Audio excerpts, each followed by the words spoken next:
10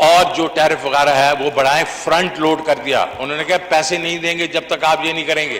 اس سے اکانومی نیچے گئی, اکانومی نیچے گئی, اور پھر کووڈ بھی آ گیا.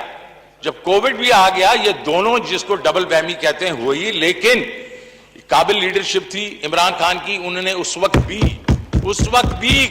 ایسے اقدامات کیے جس کے بیچ میں کنسٹرکشن کو بڑھاوا دیا, جس کے بیچ میں انہوں نے ایکسپورٹس کو بڑھاوا دیا, ایگریکلچر کو بڑھاوا دیا, اور اس سے یہ ہے کہ اکانومی پھر سے اٹھنا شروع ہو گئی.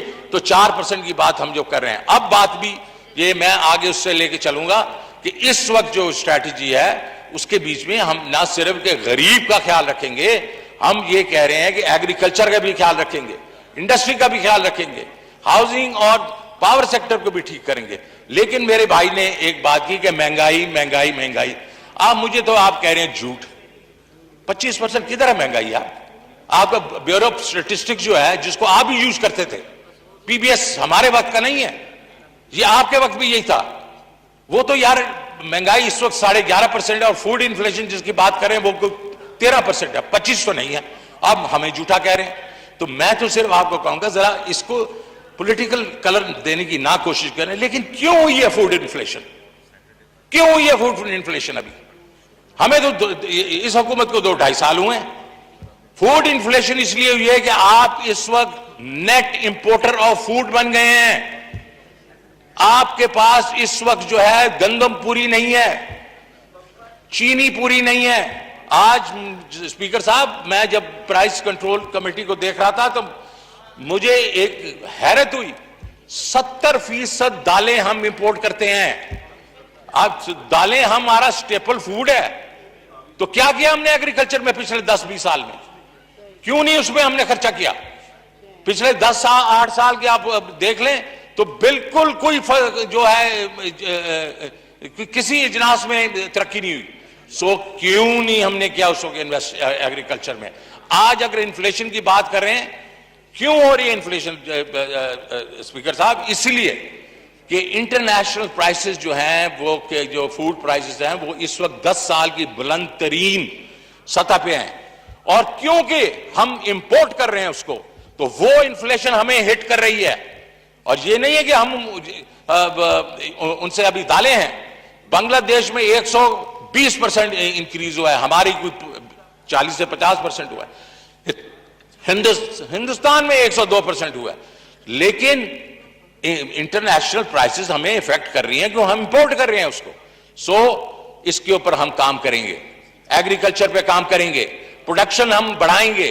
ہم سیڈ, پانی, فرٹیلائزر, امپلیمنٹس, یہ چھوٹے لون جب دیں گے تو پروڈکشن بڑھے گی. تو میرا مطلب یہ ہے کہ سر کہنے کا کہ ہم ابھی ایک کنسٹرکٹیو بجٹ لے کے آئے ہیں, سب کے لیے لے کے آئے ہیں. انڈسٹری میں آپ دیکھیں, لوکل انڈسٹری کو ہم نے سپورٹ کرنے کے لیے ڈیوٹی ساری ہم نے زیرو کر دی ہے, تاکہ لوکل انڈسٹری کھڑی ہو, تاکہ وہ باہر کی انڈسٹری کے ساتھ کمپیٹ کر سکے. اور ایکسپورٹ میں جتنے بھی ٹیکسز تھے ہم نے ان کو نیوٹرلائز کر دیا. کیوں؟ جب بھی ہمارے میں گروتھ ہوتی ہے اسپیکر صاحب, اس وقت ہمارے پاس ڈالر ختم ہو جاتے ہیں. امپورٹس بڑھتی ہے, ایکسپورٹ اس وقت اس لیول پہ جاتی نہیں ہے, ڈالر ختم ہو جاتے ہیں, ڈالر ہم پرنٹ نہیں کر سکتے. سو ہم نے کیا کرنا ہے اس دفعہ؟ ہماری کیا اسٹریٹجی ہے کہ ہم نے ایکسپورٹس بڑھانی ہے. جو ہمارے ٹریڈیشنل ہے اس کو بھی بڑھانی ہے, آئی ٹی کی ایکسپورٹ بھی بڑھانی ہے, اور نئے ایونیوز بھی کھولیں گے. اور اسپیشل اکنامک زونز کے بیچ میں بھی ہم چائنیز انویسٹرز لائیں گے تاکہ وہ ایکسپورٹ کر سکیں یہاں سے.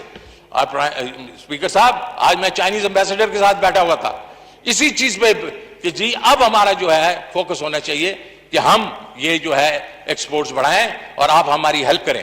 دوسری چیز ہے گھروں کی بات. آج تک مجھے معلوم ہے, میں نے میاں نواز شریف صاحب کے ساتھ بھی مل کے کوشش کی کہ یہ جو فور کلوجر لا جو ہے یہ ٹھیک کیا جائے, نہیں ہوا. یہ اس حکومت کو کریڈٹ دیں, انہوں نے وہ فور کلوجر لا ٹھیک کروایا, اور آج سارے بینک تیار ہیں اس وقت کہ وہ لوگوں کو لون دیں, اپنا ہاؤسنگ لون دیں.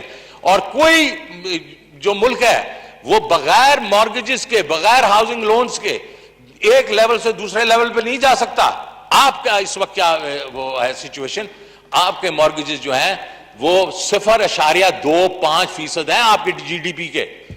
ہندوستان 10% پہ ہے, تھائی لینڈ 24 پہ ہے, ملیشیا 36 پہ ہے, اور امریکہ 80% جو ان کی اکانومی ہے اس کا ایکولنٹ ان کے مارگیجز ہیں, $18 ٹریلین.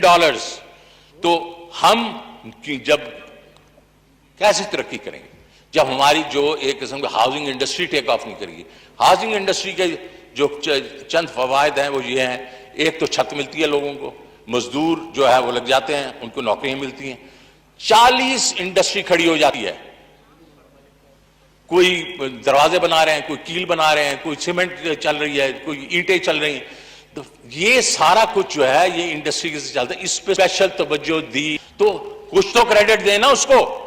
تو اس کے بعد جناب پاور سیکٹر جو ہے, ہم احساس پروگرام میں اس سال کے اگلے سال کے لیے ہم نے 260 ارب روپیہ رکھا ہے, اور ورلڈ بینک نے جو سروے کیا ہے اس میں جو کیٹیگرائز کیا ہے چوتھے نمبر پہ آیا Ehsaas is one of the best social protection programme. So my speaker صاحب, میں